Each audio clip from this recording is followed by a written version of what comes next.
Jared Lee Cohen, by the authority of the Board of Trustees and with the enthusiastic approval of the faculty, staff, students, alumni, and this distinguished assembly, I present into your keeping the Charter and the Presidential Medallion of Carnegie Mellon University and invest you with all the rights, privileges, and responsibilities of the office of the President. May you serve this institution with wisdom, with compassion, with dedication, and with focus.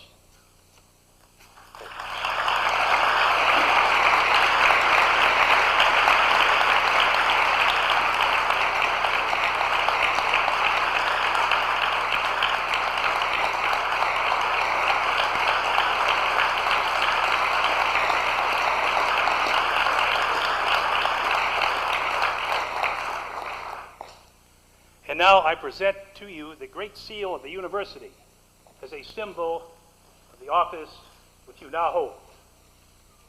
Ladies and gentlemen, may I introduce to you Jared L. Cohen, the 8th President of Carnegie Mellon University. Everybody.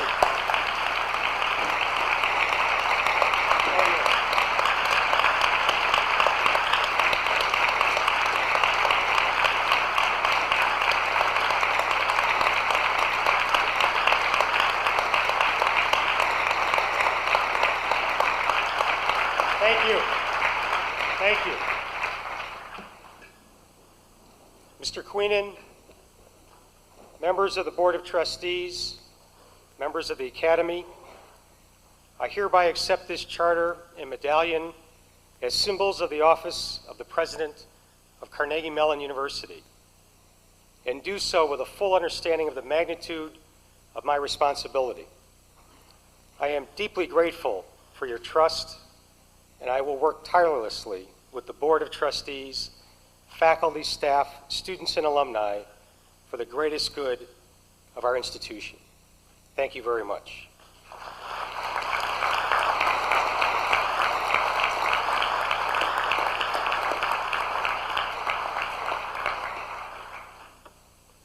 There's a certain danger in being the last one to speak. I had planned on declaring that we were going to go Division I in football. But Herb Simon preempted that. As you hear my remarks, they may sound familiar after hearing President Vest. I promise we didn't collaborate on this. It's either because I was trained at MIT or great minds or something like that. Let me start by thanking all of you for being here for this ceremony. It's an event of significance for Carnegie Mellon University, and it's one of obvious importance to me personally. I appreciate deeply the remarks of President Vest, Professor Simon on behalf of the entire Carnegie Mellon community, and all who spoke on behalf of our faculty, alumni, students, and staff. And thank you, Mr. Queenan, for your chairmanship of our Board of Trustees and for your role in today's ceremony. There are many other people who deserve to be thanked and acknowledged on this special day. I will do so in due course, but not in these remarks. For now, I wish to thank my wife, Maureen, and my daughter, Hallie, and ask that they join me on the stage so that you can see the two most important people in my life. Maureen, Hallie.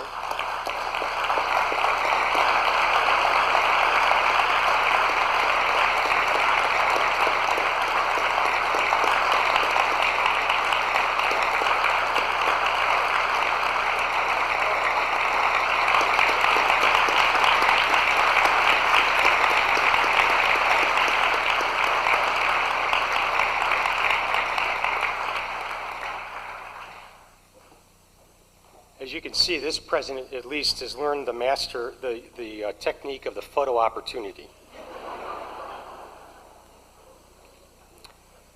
I've been here now for a little bit more than 3 months. I've met with many people associated with the university and others who care about Carnegie Mellon. I've asked a lot of questions, which apparently is one of my trademarks according to the Presidential Search Committee. and I've listened carefully to the answers. You have all been very generous with your time and ideas. I thank you for that, and for the many suggestions, some of which you may recognize as these remarks proceed. On this day, as I accept into my keeping the charter of Carnegie Mellon University, I want to describe some of what I see ahead for this great institution. In charting a course for our future, however, it is essential that we know and appreciate where we are and how we got here.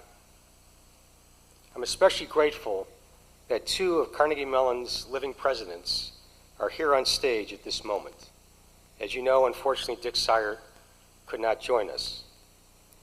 Taken together, the presidencies of Guy Stever, Richard Sire, and Robert Morabian cover the entire history of Carnegie Mellon University. It was during the Stever years that Carnegie Mellon was created, when the Carnegie Institute of Technology and the Mellon Institute merged in 1967. President Sire, during a tenure of 18 remarkable years, led our great advance into the ranks of the world's leading research universities.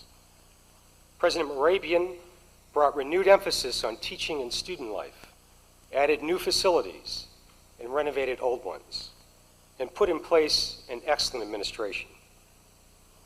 Each of these men provided the leadership that was needed at the moment, and each has been very supportive and helpful to me over the last several months. Please join me in thanking again our three presidents for all that they have done for Carnegie Mellon.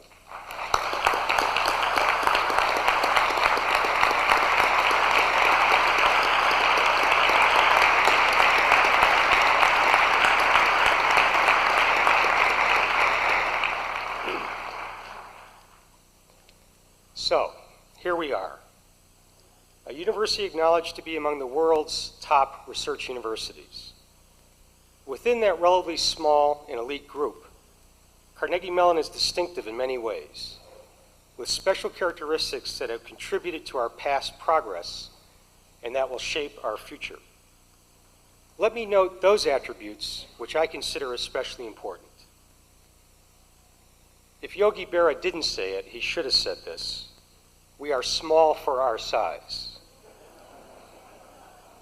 I mean, of course, that our 7 colleges and schools with their 7,000 students, 600 faculty, and 3,000 staff compose one of the smallest of the major research universities. We're compact as well. We're not spread out over an area so large that walking from place to place is infeasible or difficult. And this small and compact university has a remarkable and unique collection of strengths, some of which are known worldwide by the general public, and others which are highly regarded in academic circles and come as a pleasant surprise to the non-expert. We owe these strengths to our outstanding faculty, who have accomplished so much through their research, scholarship, and artistic creations, through their inventions and performances, and particularly through their teaching of the outstanding students whom they attract and send out into the world.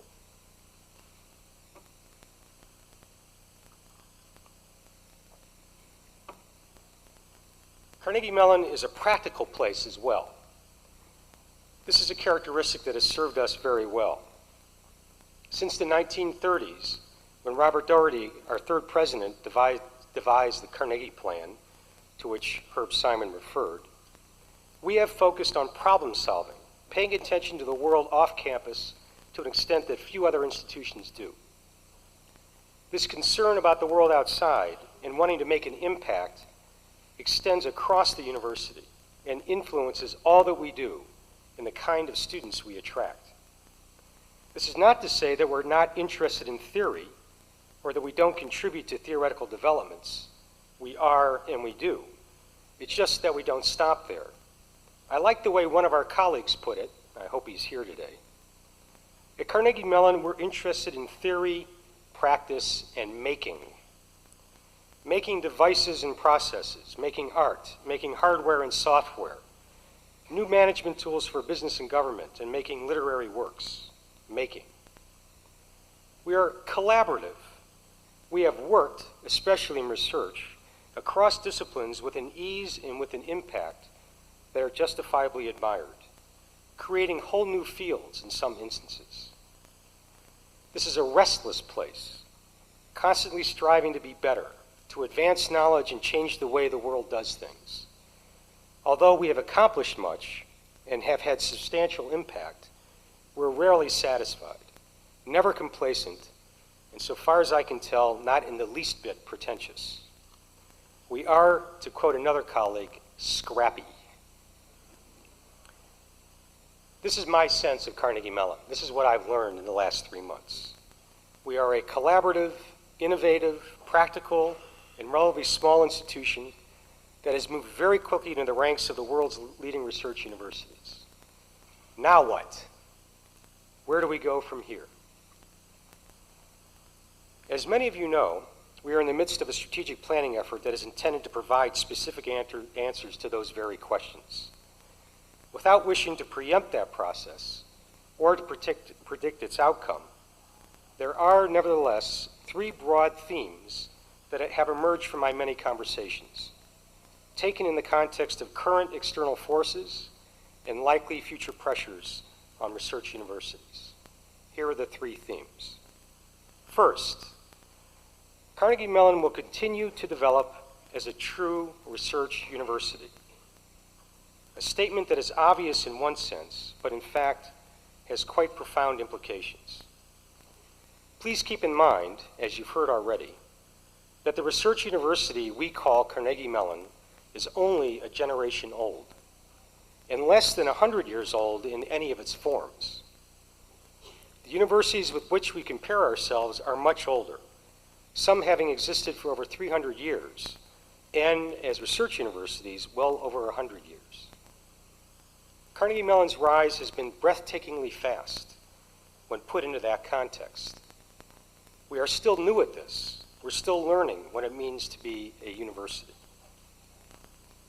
As we continue to develop, we should be an institution where knowledge, scholarship, and creativity are cherished and celebrated for their own sake. We are a university that respects intellectual accomplishment. We even celebrate it, not just often enough, and perhaps without sufficient force and clarity. Our practicality and professionalism can create an unwelcoming environment for activity that has no clear practical value. Rare is the undecided student at Carnegie Mellon, and too infrequently is a course selected just because it sounds interesting. Our distinctively practical character, a university interested in making and practice, as well as theory, is an advantage, and one we must never lose, but it need not limit our intellectual exploration or our curiosity. As we continue to mature, Carnegie Mellon should become a place of individual discovery and development. I think this is already the case for faculty, and it is becoming so for students and staff. We should become a university where students are challenged to create intellectual depth and breadth, as well as professional skills, and where they find a social environment that reinforces their academic activities and that promotes their personal development. We should become a university that students are sad to leave. Individual discovery and development should be a hallmark for our staff as well. We are an organization devoted to teaching and learning, which should distinguish us from other employers. And as we develop further, we should continue our progress toward becoming a more diverse and tolerant community. Now, recognizing that our formative years as a research university are in fact at the end of the 20th century and the beginning of the 21st, and noting our special strengths in computer and communications technology, Carnegie Mellon is very well positioned to enhance education with technology and to make lifelong learning a reality. The latter will not only require further technological developments, it will also require us to engage our alumni in new ways and to an unprecedented extent. So in this first theme, what I'm saying to you is that youth is a good thing.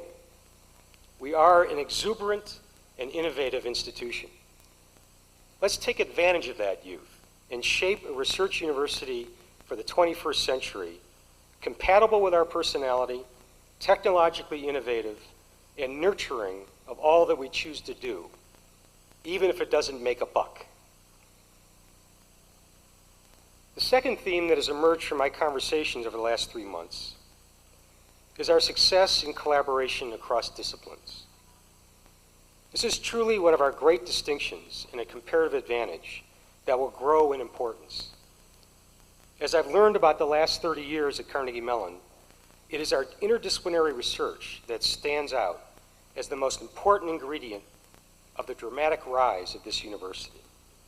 It is the common theme that runs through our greatest successes, and it is the attraction for many of our best faculty and students. As I look forward, and as you heard President Vest say, I see interdisciplinary cooperation and collaboration as the key to sustainable academic success. The pressures on all of our revenue streams and the increased emphasis on problem-oriented research will give an edge to those who can leverage existing strengths through collaboration, and those who are no strangers to working in interdisciplinary teams. We are justifiably proud of our record in this regard, but I think we have to recommit ourselves as an institution to interdisciplinary research and education. We also have to devise responsive and nimble processes that give faculty-generated ideas a chance to flourish. To quote another colleague, we need to avoid being too tidy. We want to have more of those intellectual brawls like those that characterized our earlier days. The third theme that has emerged over the last 3 months for me is Carnegie Mellon's and Pittsburgh's place in the world. Now, this has many facets for me. Our success and stature as a university are linked to Pittsburgh's fortunes. We already benefit from the quality of our neighborhoods. We will have an even stronger advantage if Pittsburgh's economic transition is successful and if the city consists of healthy and successful communities. In addition to our institutional self-interest, we have an obligation to Pittsburgh for all that it does for us and in recognition of our roots. Pittsburgh and Carnegie Mellon would also benefit from more collaboration among its universities.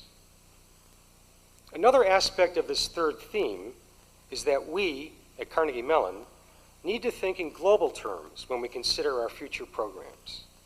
It's clear we must respond to this global challenge. Less clear is what our response should be. And Pittsburgh must also adopt a global perspective. It is time for Carnegie Mellon and Pittsburgh to claim their rightful place in the world. This university and this city have done exceedingly well, but neither has done enough to acknowledge it or to celebrate it. We need to think better of ourselves if we expect the world to appreciate us for what we are. Those are my 3 themes. This is a very exciting time for Carnegie Mellon. As we meet here today, this university stands as one of the most remarkable success stories in 20th century American higher education. And we are poised to go much further. Carnegie Mellon in its 2nd century should be an institution where pragmatism and practicality merge with the joy of unfettered discovery and exploration, unlocking new opportunities for students, faculty, and staff. It should be an institution that takes advantage of its culture by pushing collaborative research and education to a new level, creating a new model for other colleges and universities. And it should be an institution that has both local and global impact, one that is a partner with Pittsburgh's communities and institutions, and one which has a worldwide influence that benefits both this institution and its hometown. I believe strongly that 100 years from now, at the end of our 2nd century, Carnegie Mellon will again be one of the most remarkable success stories in American higher education. And what we do from this day on, all of us working together, will help secure that destiny. I am privileged and deeply honored to be your president. Thank you very much.